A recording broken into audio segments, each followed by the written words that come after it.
ទំលាប់ល្អៗរបស់ប្រជាជនជប៉ុនដែលធ្វើឲ្យសង្គមរបស់ពួកគេមានរបៀបរៀបរយ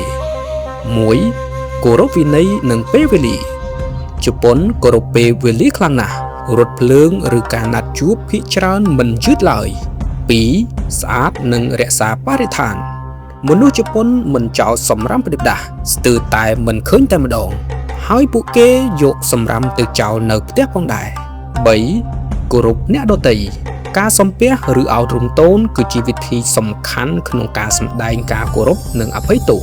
4. មានការទទួលខុសត្រូវខ្ពស់បើធ្វើខុសពួកគេនឹងទទួលស្គាល់និងព្យាយាមកែលម្អដោយខ្លួនឯង 5. សហការនិងគោរពច្បាប់សាធារណៈនៅកន្លែងសាធារណៈពួកគេនិយាយសំឡេងទាបមិនរំខានអ្នកដទៃ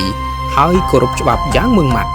6. អប់រំកូនពីតូចកុមារជប៉ុនត្រូវបានបង្រៀនឲ្យស្អាតដូចជាការសម្អាតថ្នាក់រៀនដោយខ្លួនឯង 7. មានគំនិតខិតខំប្រឹងប្រែងពួកគេចូលចិត្តធ្វើការខិតខំនិងមានភាពអត់ធ្មត់ខ្ពស់